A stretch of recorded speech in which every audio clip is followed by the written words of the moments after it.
अक्लमंद Vasilisa और बाबा यागा, रूसी लोक कथा। Akelmand Vasilisa or Baba Yaga, Russian folktale. एक बार एक बूढ़ा और उसकी बुढ़िया पत्नी अपनी बेटी वासिलिसा के साथ रहते थे।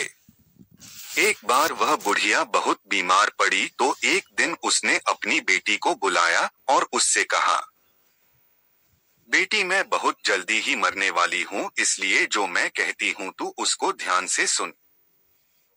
इसके बाद उसने अपनी चादर के नीचे से एक छोटी सी गुड़िया निकाली और उसे वासिलिसा को देते हुए कहा, देख तू इस गुड़िया को रख और इसकी बहुत अच्छी तरह से देखभाल करना और किसी और को इसके बारे में बताना नहीं।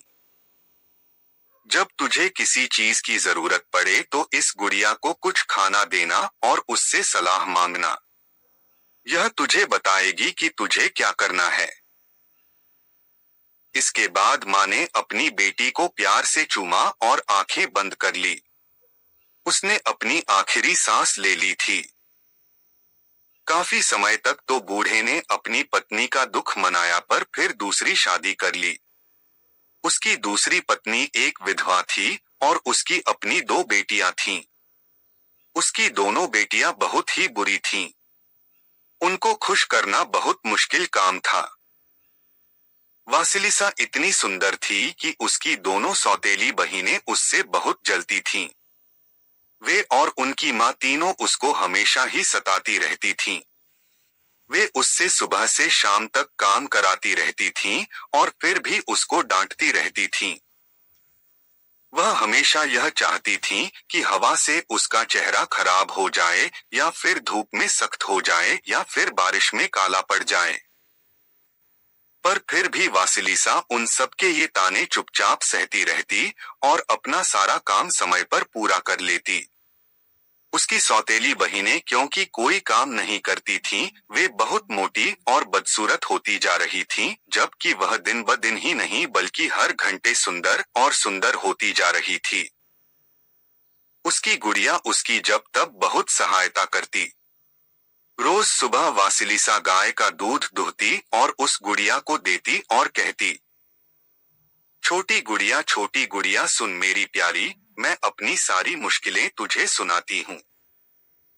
और रात को जब सब सो जाते तो वह अपना दरवाजा बंद कर लेती और गुड़िया को अपनी बाहों में झुलाती। वह उसको अपने खाने में से बचा हुआ खाना खिलाती और फिर गाती, छोटी गुड़िया सुन मेरी प्यारी, मैं अपनी सारी मुश्किलें तुझे सुनाती हूँ। फिर वह उस गुड़िया से कहती कि वह कितनी दुखी थी। कैसे उसकी सौतेली माँ और सौतेली बहिनें उसको हमेशा डांटती रहती।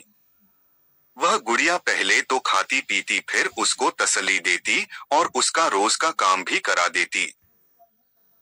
जब वासिलिसा छाया में बैठकर अपने बालों में फूल गूंथती तो वह गुड़िया उसकी फूलों की क्यारियां साफ कर देती।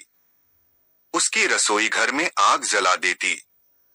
उसके घर के फर्श झाड़ बुहार देती। उसका नाश्ता बना देती। और वह भी सब पलक झपकते ही। यही नहीं बल्कि वह गुड़िया उसको कुछ ऐसी पत्तियां भी देती जिनको लगाने से उसकी खाल सूरज की धूप, हवा और बारिश से बची रहे। इससे वह और ज्यादा सुंदर होती जा रही थी। एक दिन पतझड़ के मौसम में वासिलिसा का पिता बाजार गया। उसको वहां कई दिन तक रहना था। उस रात जब अंधेरा हो गया तो बहुत जोर की बारिश पड़ने लगी। बारिश की बूंदें खिड़कियों पर जोर जोर से पड़ रही थी। हवा भी बहुत तेज बह रही थी। वह हवा गुफाओं में जाकर बहुत तेज आवाज कर रही थी। सौतेली माँ ने तीनों लड़कियों को एक एक काम सौंपा। सबसे बड़ी वाली लड़की को उसने कढ़ाई का काम दिया। दूसरी बेटी को उसने मोजा बुनने का काम दिया और वासिलिसा को उसने सूत काटने का काम दिया। जहां वे तीनों लड़कियां बैठी बैठी अपना काम कर रही थीं, वहां उनकी माँ ने कोने में केवल एक बिर्च के पेड़ की शाख जलती छोड़ दी और सोने चली गई। कुछ देर तक तो वह शाख जली पर फिर अचानक वह बुझ गई। दोनों सौतेली बहिनें चिल्लाईं, अब हम क्या करें? चारों तरफ तो अंधेरा ही अंधेरा है और हमको अपना काम खत्म करना है। किसी को तो रोशनी लानी ही पड़ेगी। सबसे बड़ी बेटी बोली, मैं तो बाबा यागा के घर जा नहीं रही। दूसरी बेटी बोली, मैं भी उसके घर नहीं जा रही। तो दोनों एक साथ बोली, तब तो वासिलिसा को ही उसके घर जाना पड़ेगा और उसके घर से रोशनी लानी पड़ेगी। ऐसा कहकर उन दोनों ने अपनी सौतेली बहन को बाबा यागा के घर से रोशनी लाने के लिए धक्का देकर बाहर निकाल दिया। बेचारी वासिलिसा पहले तो जानवरों के बाड़े में गई, वहां उसने कुछ खाने के टुकड़े अपनी गुड़िया को खिलाए और बोली, छोटी गुड़िया सुन मेरी प्यारी, मैं अपनी सारी मुश्किलें तुझे सुनाती हूँ। और फिर उसने उसको बताया कि उसकी सौतेली बहनों ने उसको बाबा यागा के घर जाकर रोशनी लाने को कहा है। वह चुड़ैल जादूगरनी तो उसको यकीनन खा ही जाएगी। उस छोटी गुड़िया ने अपना खाना शांति से चुपचाप खाया। खाना खाने के बाद उसकी दोनों आंखें दो चमकीली जलती हुई मोमबत्ती की तरह से चमकने लगीं। वह बोली, डरो नहीं वासिलिसा, तुम मुझे अपने पास ही रखो और बेधड़क होकर तुम बाबा यागा के पास जाओ। बाबा यागा तुमको कोई नुकसान नहीं पहुंचा सकती। वासिलिसा ने गुड़िया को अपनी जेब में रखा और अंधेरे जंगल की तरफ चल दी। वहां उसके चारों तरफ के पेड़ ऊंचे ऊंचे खड़े हो गए। अब आसमान में न तो चांद और न ही तारे दिखाई दे रहे थे। अचानक पता नहीं कहां से एक घुड़सवार वहां से गुजरा। उस घुड़सवार का मुंह बिल्कुल सफेद था। उसका शाल भी सफेद था।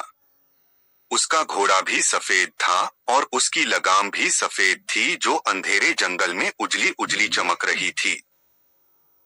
जैसे ही वह वहां से गुजरा तो सुबह की रोशनी पेड़ों से छन छन कर आने लगी और वासिलिसा उस रोशनी में चलती चली गई। तभी एक दूसरा घुड़सवार अपना घोड़ा दौड़ाता आया। उसका चेहरा लाल था। उसका शाल भी लाल था। उसका घोड़ा भी लाल था और उसके घोड़े की लाल लगाम उस सुबह की रोशनी में लाली फैला रही थी। जैसे ही वह लाल चेहरे वाला घुड़सवार वहां से गुजरा तो लाल लाल सूरज निकल आया और उसकी गरम गरम किरणें वासिलिसा के चेहरे को छूने लगीं। वे किरणें उसके बालों पर पड़ी ओस की बूंदों को सुखाने लगीं। वासिलिसा बिना आराम किए जंगल में सारा दिन चलती रही। शाम तक चलते चलते वह जंगल में एक खुली जगह में आ गई। उस खुली जगह के बीच में मुर्गी के पंजों पर लकड़ी की एक झोंपड़ी खड़ी थी। उस झोंपड़ी के चारों तरफ एक चहारदीवारी लगी हुई थी जिस पर आदमियों की खोपड़ियां सजी हुई थीं। उस चहारदीवारी में एक दरवाजा था जिसके डंडे एक मरे हुए आदमी की टांगों के थे। उस दरवाजे के कुंडे मरे हुए आदमी की बाहों के थे और उस दरवाजे के ताले मरे हुए आदमी के दांतों के थे। इस सब को देखकर वासिलिसा तो वहां डर के मारे बिल्कुल ही बिना हिले डुले जमीन से चिपकी खड़ी रह गई। तभी एक तीसरा घुड़सवार वहां अपना घोड़ा दौड़ाता हुआ आया। उसका चेहरा काला था। उसका शाल भी काला था। उसका घोड़ा भी काला था और उसके घोड़े की लगाम भी काली ही थी। जैसे ही वह वहां आया तो वह अपने घोड़े से उतरा और उन खोपड़ियों की अंधेरी आंखें जो उस झोंपड़ी की चहारदीवारी पर लगी थीं आग की तरह चमकने लगीं। इससे वहां खुली जगह में दिन की तरह रोशनी हो गई। यह देखकर वासिलिसा कांपने लगी। इनको देखकर तो वह इतनी डर गई कि हिल भी नहीं पा रही थी। पर इससे ज्यादा बुरा हाल तो उसका अभी होने वाला था। जल्दी ही उसने महसूस किया कि हवा कांप रही थी और उसके पैरों के नीचे जमीन हिल रही थी। बाबा यागा जंगल में अपनी ओखली में बैठी उसको अपने मूसल से उड़ाती और झाड़ू से अपने पीछे के निशान मिटाती उड़ती चली आ रही थी। झोंपड़ी के दरवाजे पर आकर वह रुकी और वहां उसने अपनी नुकीली नाक उस लड़की की तरफ करके हवा में कुछ सूंघा और बोली, फूफी फोफुम, मुझे एक रूसी के खून की खुशबू आ रही है। तुम कौन हो? लड़की बोली, मैं वासिलिसा हूं। मेरी बहनों ने मुझे यहाँ रोशनी लाने के लिए भेजा है। वह जादूगरनी चिल्लाई, आहा वासिलिसा, मैं तुम्हारी सौतेली माँ को बहुत अच्छी तरह जानती हूँ। तो तुमको रोशनी चाहिए। इसके लिए तुमको यहाँ ठहरकर मेरे लिए पहले कुछ काम करना पड़ेगा। उसके बाद हम देखेंगे। फिर वह अपने दरवाजे की तरफ मुड़ी और बोली, ओ मेरे मजबूत कुंडे खुल जा, मेरे चौड़े दरवाजे खुल जा। दरवाजा तुरंत ही खुल गया। दरवाजा खुलते ही बाबा यागा अपनी ओखली में बैठी अंदर चली गई। वासिलिसा उसके पीछे पीछे थी। जैसे ही दोनों उस दरवाजे के अंदर घुसी तो वह दरवाजा अपने आप फिर से वैसे ही कसकर बंद हो गया। अंदर पहुंचते ही उस जादूगरनी का बागीचा था जिसमें एक बिर्च का पेड़ खड़ा हुआ था। वह बिर्च का पेड़ वासिलिसा की आंखें निकालने के लिए नीचे की तरफ झुका तो जादूगरनी चिल्लाई, उसको छोड़ दे। मैं बाबा यागा उसको यहाँ लेकर आई हूँ। पेड़ ने उसको छोड़ दिया। वे आगे चले तो झोंपड़ी के दरवाजे पर एक बहुत ही भयानक कुत्ता लेटा हुआ था। वह उस लड़की को देखकर उसको काटने दौड़ा। जादूगरनी वहां भी चिल्लाई, तो कुत्ते, उसको छोड़ दे। मैं बाबा यागा उसको यहाँ लेकर आई हूँ। यह सुनकर कुत्ते ने भी उसको छोड़ दिया। दोनों घर में अंदर घुसी तो अंदर एक काली बिल्ली वासिलिसा को खरोंचने के लिए दौड़ी। जादूगरनी उससे भी चिल्लाकर बोली, छोड़ दे उसको।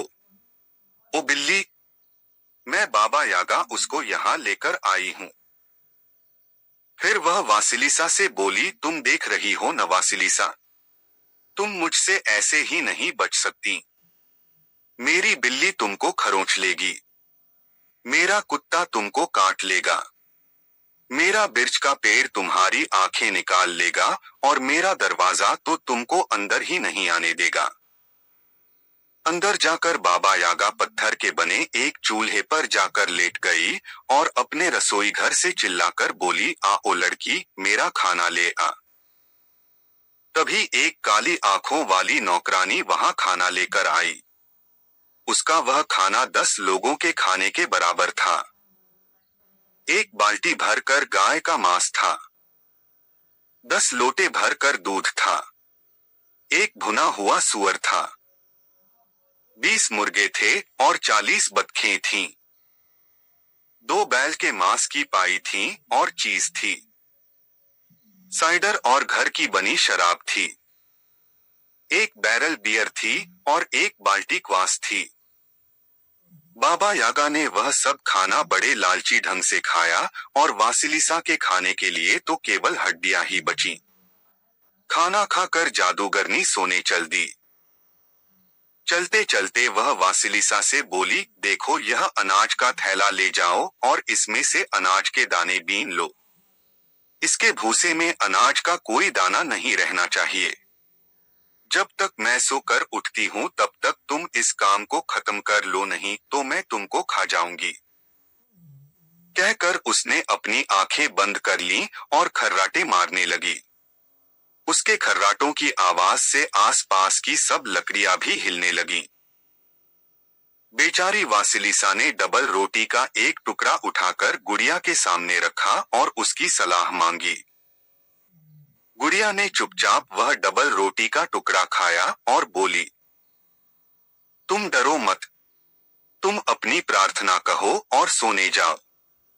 सुबह शाम से ज्यादा अक्लमंद होती है। वासिलिसा यह सुनकर सोने चली गई। जैसे ही वह लड़की सो गई, उस छोटी गुड़िया ने अपनी साफ आवाज में पुकारा, कबूतरों, चिड़ियों, चैटफिंच, काइट, आज की रात तुम्हारे लिए बहुत काम है। ओ मेरी पंखों वाली दोस्तों, तुम्हारे काम पर सुंदर वासिलिसा की जिंदगी निर्भर है। गुड़िया की पुकार सुनकर बहुत सारी चिड़िये झुंड में उड़ती हुई वहां आ गईं। इतनी सारी चिड़िये कि उन्हें आंखें भी नहीं देख सकती थीं और उन्हें जबान भी नहीं गिन सकती थी। उन सबने उस भूसे में से अनाज के सारे दाने बीन दिए। फिर उन्होंने उन दानों को थैले में भर दिया और भूसे को डिब्बे में डाल दिया। इस तरह उन्होंने रात खत्म होने से पहले पहले सारा काम खत्म कर दिया। जैसे ही वे चिड़िया अपना काम खत्म करके चुकीं, तो एक बार फिर से वह सफेद घोड़े वाला घुड़सवार आकर गुजर गया और एक नई सुबह हो गई। जब बाबा यागा सुबह सोकर उठी तो उसको तो विश्वास ही नहीं हुआ कि उसका सारा काम खत्म हो चुका था। बाबा यागा फिर बोली, देखो मैं बाहर जा रही हूँ। तुम वह सफेद लोबिया और पोस्त के बीजों का थैला उठा लो और उनको अलग अलग कर लो। अगर यह काम मेरे लौटने तक नहीं हुआ तो मैं तुमको अपने शाम के खाने में भून कर खा जाऊंगी। यह कहकर उसने दरवाजा खोला और जोर से सीटी बजाई। उसकी ओखली और मूसल तुरंत ही वहां आ गए। वह अपनी ओखली के अंदर बैठी और पल भर में ही अपने घर के कंपाउंड में से बाहर निकलकर पेड़ों के ऊपर उड़ने लगी। उसके जाने के बाद वह लाल रंग वाला घुड़सवार वहां आया और लाल रंग का सूरज आसमान में निकल आया। वासिलिसा ने फिर डबल रोटी का एक टुकड़ा उठाकर गुड़िया को खिलाया और उससे सहायता मांगी। जल्दी ही गुड़िया ने अपनी साफ आवाज में कहा, मेरे पास आओ वो घर और मैदान के चूहों। ये बीज चुन दो वरना यह बेचारी मर जाएगी। यह सुनते ही बहुत सारे चूहे दौड़ते हुए वहां आ गए, इतने सारे कि उन सबको न तो आंखें देख सकती थीं और न जबान बता सकती थी। उन्होंने दिन खत्म होने से पहले पहले ही अपना सारा काम खत्म कर दिया। जब वे अपना काम खत्म कर रहे थे तभी काले रंग का एक घुड़सवार वहां से गुजरा और रात होने लगी। चार दीवारी पर लगी हुई खोपड़ियों की आंखें आग की तरह से जगमगाने लगीं, पेड़ सनसना कर हिलने लगे और उनकी पत्तियां हिलने लगीं। बाबा यागा वापस आ रही थी। उसने पूछा, क्या तुमने वह सब कर लिया जो मैं तुमसे कह कर गई थी? जी दादी माँ, सब कर लिया। उसका सारा काम खत्म देखकर बाबा यागा तो बहुत गुस्सा हो गई, क्योंकि इसकी तो उसको बिल्कुल भी आशा नहीं थी, पर वह कुछ कर भी नहीं सकती थी क्योंकि उसका सारा काम तो खत्म हो गया था। वह बोली, ठीक है तुम जाकर सो जाओ, अब मैं खाना खाऊंगी। वासिलिसा अंगीठी के पीछे फटे कपड़ों पर लेट गई। वह वहां लेटी लेटी बाबा यागा और काली आंखों वाली नौकरानी की बातें सुनती रही। बाबा यागा उससे कह रही थी, अंगीठी जलाओ और उसको खूब गर्म करके खूब लाल कर लो। जब मैं सोकर उठूंगी तो उस लड़की को अपनी अंगीठी में भूनूंगी। उसके बाद वह अंगीठी पर जाकर लेट गई। उसने अपनी ठोड़ी एक अलमारी पर रख ली, अपनी नाक एक बेंच पर रख दी और अपने आप को अपने पैर से ढक लिया। उसने इतनी जोर से खराटे मारने शुरू कर दिए कि सारा जंगल हिलने लगा। वासिलिसा यह सब सुनकर रोने लगी। उसने अपनी छोटी गुड़िया अपनी जेब से निकाली और उसके सामने डबल रोटी का एक टुकड़ा रखकर बोली, छोटी गुड़िया सुन मेरी प्यारी, मैं अपनी सारी मुश्किलें तुझे सुनाती हूँ। गुड़िया ने उसको बताया कि उसको क्या करना है। वासिलिसा रसोई घर में गई और उस काली आंखों वाली नौकरानी के सामने सिर झुकाया और बोली, मेहरबानी करके मेरी सहायता करो। जब तुम अंगीठी जलाओ तो लकड़ी पर थोड़ा सा पानी डाल देना ताकि वे कम कम जलें। इस काम के लिए तुम मेरा यह सिर का स्कार्फ रख लो। नौकरानी बोली, ठीक है वासिलिसा, मैं तुम्हारी सहायता जरूर करूंगी। आज से पहले मुझे किसी ने कभी कोई भेंट नहीं दी है। मैं जाकर उस जादूगरनी के पैर सहलाती हूँ ताकि वह और देर तक सोए। इतनी देर में तुम यहाँ से जितनी जल्दी हो सके भाग जाना। वासिलिसा ने पूछा, पर क्या वे तीनों घुड़सवार मुझे पकड़कर यहाँ वापस नहीं ले आएंगे? नौकरानी बोली, ओह नहीं, देखो न, वह जो सफेद रंग का घुड़सवार है वह सुबह है, वह जो लाल रंग का घुड़सवार है वह उगता हुआ सूरज है, और वह जो काले रंग का घुड़सवार है वह रात है। वे तुमको कोई नुकसान नहीं पहुंचाएंगे। इस बात से संतुष्ट होकर वासिलिसा झोंपड़ी से भाग ली, पर वह बड़ी काली बिल्ली उसके ऊपर तुरंत ही कूदी। वह उसके चेहरे को खरोंच देती कि तभी उसने उस बिल्ली की तरफ एक पाई फेंक दी। बिल्ली पाई खाने में लग गई और वासिलिसा सीढ़ियां उतरने लगी। नीचे उतरी तो बाबा यागा का कुत्ता बाहर निकला। वह उसे खा जाता अगर वह उसको हड्डी न फेंक देती तो। अब वह घर से बाहर जाने वाले रास्ते पर भाग रही थी कि बिर्च के पेड़ ने अपनी शाखाओं से उसके चेहरे को मारने की कोशिश की, पर तुरंत ही उसने उनको अपने बालों के एक रिबन से बांध दिया और पेड़ ने उसको बाहर जाने दिया। घर के बाहर जाने वाला दरवाजा बार बार खुलता और बंद हो रहा था, तो उसने उसके कब्जों में सुबह की थोड़ी सी ओस लगा दी। दरवाजा खुल गया और वह उसके बाहर निकल गई।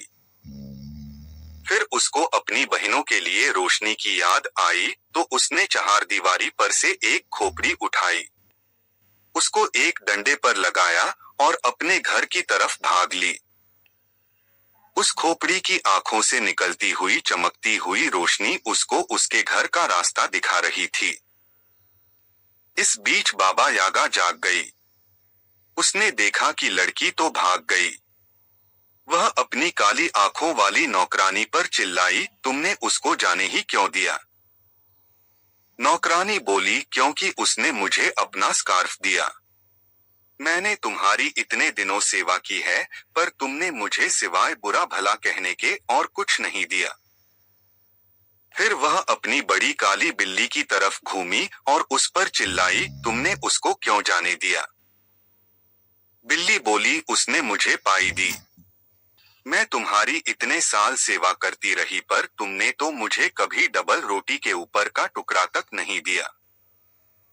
तब वह जादूगरनी गुस्से में भरकर घर के बाहर भागी और अपने कुत्ते से बोली, और तुम बताओ कि तुमने उसको क्यों जाने दिया? क्योंकि उसने मुझे हड्डी दी। मैंने तुम्हारी इतने साल सेवा की, पर तुमने तो मुझे खाने के लिए हड्डी का कभी कोई छोटा सा टुकड़ा भी नहीं दिया। यह सुनकर जादूगरनी और बाहर की तरफ भागी और बिर्च के पेड़ से बोली, ओ बिर्च के पेड़, क्या तुमने अपनी शाखाएं उसके चेहरे पर नहीं मारी? बिर्च का पेड़ बोला, नहीं, मैंने उसको जाने दिया क्योंकि उसने अपने बालों में से रिबन निकालकर उससे मेरी शाखाएं बांध दी थीं। मैं यहाँ 10 साल से खड़ा हूँ, पर तुमने तो मेरी शाखाओं में कभी एक धागा भी नहीं बांधा। अब तो बाबा यागा का गुस्सा बहुत ऊपर चढ़ गया। वह भागी भागी दरवाजे पर गई और उस पर चिल्लाकर बोली, दरवाजे, दरवाजे, क्या तुमने उसको नहीं रोका? दरवाजा बोला, नहीं, मैंने उसको नहीं रोका। मैंने उसको जाने दिया क्योंकि उसने मेरे कब्जों में ओस लगाई थी। मैंने तुम्हारी इतने साल सेवा की है, पर तुमने तो उन पर कभी पानी भी नहीं छिड़का। बाबा यागा गुस्से में भरकर उड़ चली। उसने अपने कुत्ते और बिल्ली को पीटा, नौकरानी को कोड़े मारे, बिर्च के पेड़ को काटा और दरवाजे को तोड़ा। पर यह सब करते करते वह इतना थक गई कि वह उस लड़की के बारे में बिल्कुल ही भूल गई। इस बीच वासिलिसा उस खोपड़ी की रोशनी में अपने घर भाग गई। अगले दिन सुबह सवेरे वह अपने घर पहुंची तो वहां जाकर उसने देखा कि वहां तो तभी भी कोई रोशनी नहीं थी। उसकी सौतेली माँ और बहिनें उसको दरवाजे पर ही मिल गईं। वे तीनों उसके ऊपर एक साथ चिल्लाईं, अरे तू तो किसी काम की नहीं, कहाँ रह गई थी तू? और वह खोपड़ी उसके हाथ से छीनते हुए वे उसको घर के अंदर ले गईं। उसको घर के अंदर ले जाते ही एक अजीब सी घटना घटी। उस खोपड़ी की चमकती हुई आंखें वासिलिसा की सौतेली माँ और बहनों के ऊपर जम गईं और उनकी रोशनी उनके अंदर घुसती चली गई। उन्होंने अपने आप को बचाने की कितनी कोशिश की पर वे आंखें उनका पीछा करती ही रहीं। इससे वे तीनों जलती रहीं, काली होती रहीं, जब तक कि वे पूरी की पूरी जल नहीं गईं। केवल वासिलिसा ही बची रही। अगली सुबह वासिलिसा ने वह खोपड़ी ली और उसको बागीचे में गाड़ दिया। कुछ समय बाद वहां गहरे लाल रंग के गुलाब का एक पेड़ उगाया।